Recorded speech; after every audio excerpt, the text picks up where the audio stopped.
Now, with this kind of reflection, which we can go in later if you want to, it raises the question of whether or not, if you presuppose something that exists prior to the thing and the other is dependent upon it for its existence, whether the thing, therefore, that comes first in principle has a greater priority and significance than the thing from which it is derived. That's all. Fine. Well, let's apply it here.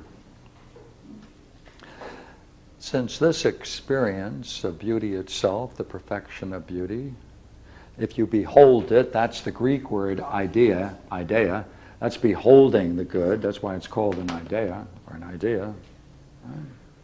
When you behold it, you are aware on reflection of these three aspects.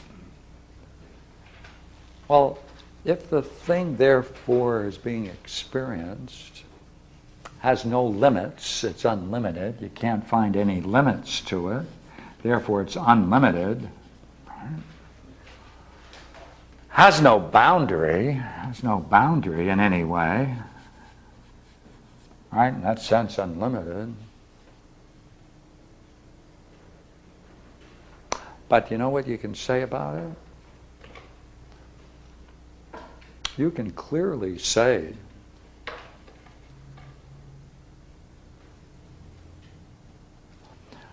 that it has these three aspects in a unity. And anything that has three aspects into a unity, brought together into a unity, for those three aspects to be brought together into a unity presupposes they can be brought together in the unity, and therefore whatever is responsible for bringing it into a unity, how three can become one in that respect, whatever it is that is prior to it, that's the condition for it, must itself be more perfect than the thing that's generated in such a state. Uh-oh. But didn't we say that presupposes a unity? That's certainly an overwhelming oneness. But then that raises the question necessarily that that oneness of three aspects, unlimited, boundaryless, must proceed from a one.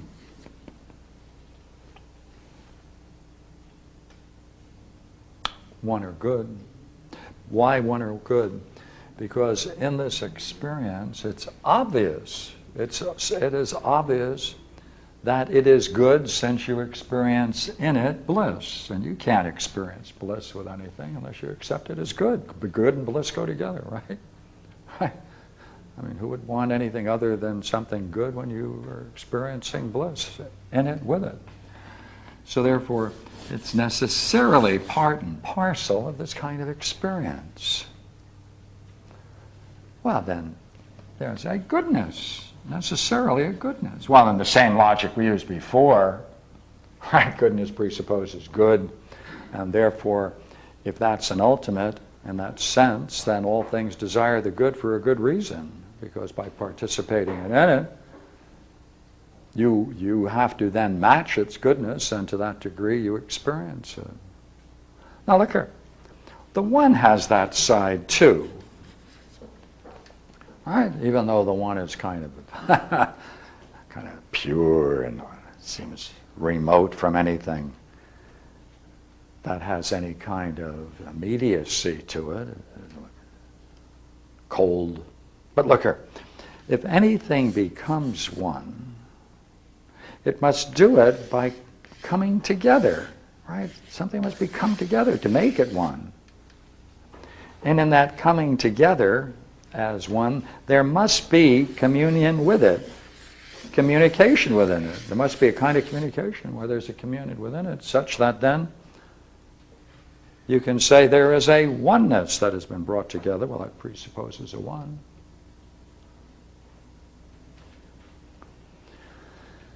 Now, wait a minute now. Now that we've done this quick sketch,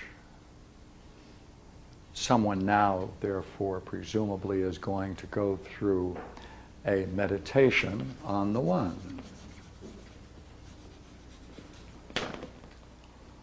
Well, what would it be like? Well, one thing can't be this, because it presupposes the one.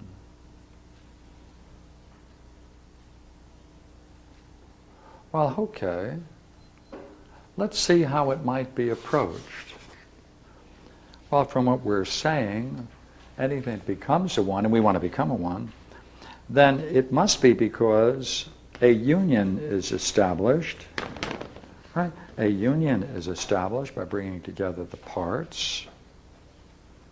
And in that parts, there's a communion of the parts and a communicating in it, through it. But that's a union. Well, that is a oneness. Well, then what would it be just to explore the one by itself?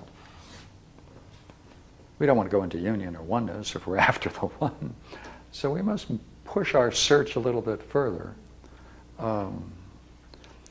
Proclus has something quite interesting at the end of his commentary on the Parmenides, which luckily enough I just thought of. Let me see if I can get it for you. I put it here, okay?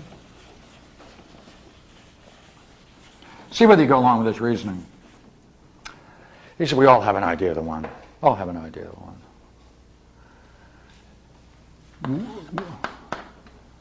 Whatever we experience, we know is other. Therefore, there must be some grasp in some way of this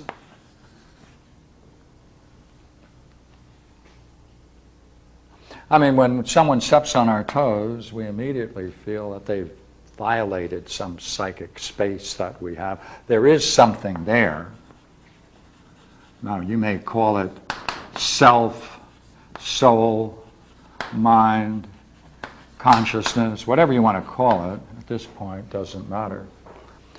But the reason it doesn't matter is because the point we're going to make doesn't depend upon our deciding which one of those is a better term. Because would you not agree, whichever one you use, it presupposes some kind of boundary. Presupposes some kind of boundary between what you're going to call you and all else.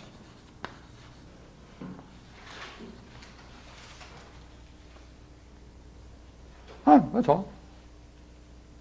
Therefore, it's different from all else. Well, then it's different from all else. It's other. Right? It's other. It's different.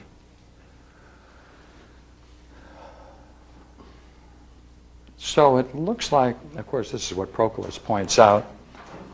He says, this is where we get our idea of the one because of this kind of experience. This is where we get it.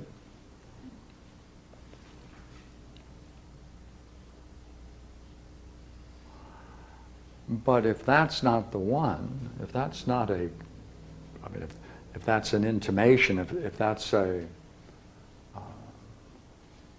glimpse of a one, it's not a one, because we know a pure one, you cannot contrast it with something else, because then there would be something else with which to contrast it, and that's a two.